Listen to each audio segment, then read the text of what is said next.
1 अप्रैल 2022 यानी नए financial year के पहले दिन से कई बदलाव होने जा रहे हैं, जिनका असर हर आम और खास की जेब पर पड़ने वाला है। ये बदलाव पीएफ अकाउंट, क्रिप्टो करेंसी पर टैक्स, होम लोन पर मिल रही एक्स्ट्रा छूट से लेकर कई सारी चीजों से जुड़े हुए हैं। तो हमने सोचा क्यों ना आपको इन सभी बदलावों के बारे में बिन मांगा ज्ञान दे दिया जाए, जो 1 अप्रैल से लागू होने वाले हैं। नमस्कार, मेरा नाम है भूपेंद्र सोनी और आप देख रहे हैं अनकट। पीएफ अकाउंट पर लगेगा टैक्स। 1 अप्रैल 2022 से जो बदलाव होने जा रहे हैं उनमें सबसे अहम है पीएफ अकाउंट पर टैक्स का प्रावधान। ईपीएफ खाते में 2.5 लाख रुपए तक टैक्स फ्री कंट्रीब्यूशन की सीमा लगाई जा रही है। अगर इससे ऊपर कंट्रीब्यूट किया तो इंटरेस्ट इनकम पर टैक्स देना होगा। वहीं सरकारी कर्मचारियों की बात करें तो उनके जीपीएफ अकाउंट में टैक्स फ्री कंट्रीब्यूशन की सीमा 5 लाख रुपए सालाना होगी। होम लोन पर खत्म होगी अतिरिक्त छूट। सरकार ने 2019 के बजट में इनकम टैक्स लॉ में नया सेक्शन 80EEA जोड़ा था। इस सेक्शन के तहत प्रावधान किया गया था कि पहली बार घर खरीदने वालों को होम लोन की इंटरेस्ट पेमेंट पर 1.5 लाख रुपए तक की अतिरिक्त छूट का फायदा दिया जाएगा। यह फायदा सेक्शन 24 के तहत होम लोन के ब्याज पर अधिकतम 2 लाख रुपए तक की टैक्स छूट से अलग था, लेकिन 1 अप्रैल 2022 के बाद ये एक्स्ट्रा छूट भी नहीं मिलेगी। क्रिप्टो से कमाई पर लगेगा टैक्स। 1 अप्रैल से एक बड़ा बदलाव क्रिप्टो करेंसी पर लगने वाले टैक्स का है। बजट 2022-23 में वित्त मंत्री निर्मला सीतारमण ने सभी वर्चुअल डिजिटल एसेट्स या क्रिप्टो पर 30% टैक्स लगाने का ऐलान किया था। इसके तहत क्रिप्टो करेंसी बेचने पर इन्वेस्टर को जो फायदा होगा उस पर उसे सरकार को टैक्स देना होगा। इसके साथ ही जब जब कोई क्रिप्टो करेंसी बेचेगा तो उसकी बिक्री पर 1% की दर से टीडीएस भी कटेगा। हालांकि वित्त मंत्री ने बजट सत्र में टैक्स लगाते लगाते ये भी साफ कर दिया कि क्रिप्टो पर टैक्स का मतलब ये नहीं है कि सरकार क्रिप्टो को लीगल मान रही है। लेकिन मजे की बात यह है, जिस चीज को सरकार लीगल नहीं मान रही उस पर टैक्स जरूर ले रही है। दवाएं हो जाएंगी महंगी। नए फाइनेंशियल ईयर की शुरुआत से आम आदमी का दवाओं पर होने वाला खर्च भी बढ़ जाएगा। करीब 800 जरूरी दवाओं की कीमतों में 10.7% की बढ़ोतरी होने वाली है।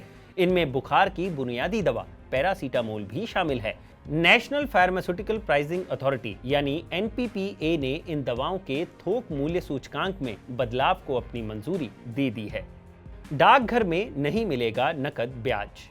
डाकघर की मंथली इनकम स्कीम यानी MIS, senior citizen saving scheme SCSS या पोस्ट ऑफिस टर्म स्कीम्स में निवेश से जुड़े नियम भी बदलने जा रहे हैं। अब 1 अप्रैल से इन स्कीम्स में ब्याज की राशि नकद नहीं मिलेगी।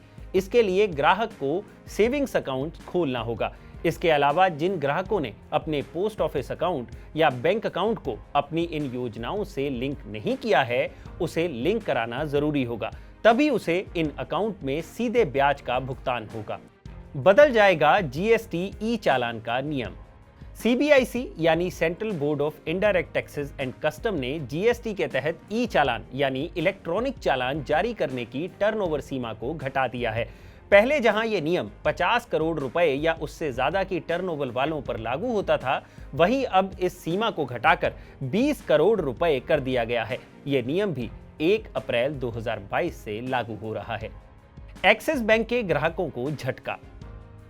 एक्सिस बैंक में जिन ग्राहकों का सैलरी या सेविंग्स अकाउंट है, उनके लिए नए नियम लागू हो रहे हैं। बैंक ने बचत खाते में मिनिमम बैलेंस की सीमा 10,000 से बढ़ाकर 12,000 रुपए कर दी है। एक्सिस बैंक की वेबसाइट पर दी गई जानकारी के मुताबिक बैंक ने फ्री कैश विथड्रॉल की निर्धारित सीमा को भी बदलकर 4 बार या 1.5 लाख रुपए कर दिया है। यानी 4 बार से ज्यादा पैसे निकलवाने पर और 1.5 लाख से ज्यादा कैश निकालने पर अब फीस लगेगी। म्यूचुअल फंड में केवल डिजिटल पेमेंट। म्यूचुअल फंड में निवेश के लिए लोग 1 अप्रैल से पेमेंट चेक या फिर बैंक ड्राफ्ट से नहीं कर पाएंगे।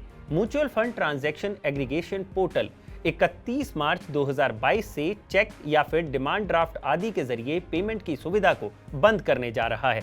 इसके बाद राशि जमा करने के लिए आपको सिर्फ यूपीआई या फिर नेट बैंकिंग की सुविधा ही मिलेगी।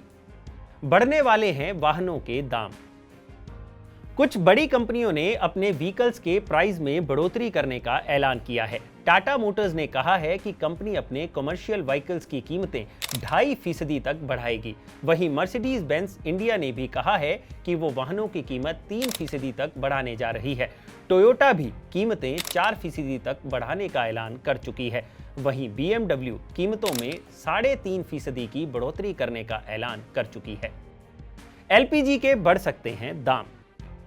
LPG सिलेंडर के 1 अप्रैल को नए रेट जारी होंगे और पूरी आशंका है कि LPG सिलेंडर के दाम 50 से 100 रुपए तक बढ़ जाएं।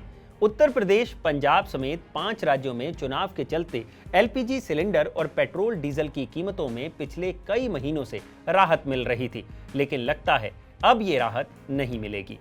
यानी आने वाली 1 अप्रैल को आपके लिए काफी कुछ बदलने वाला है। और अगर ये खबर आपके किसी अपने से भी जुड़ी हुई है तो इस वीडियो को उनके साथ जरूर शेयर करें। और हाँ, अनकट को सब्सक्राइब करना मत भूलिएगा।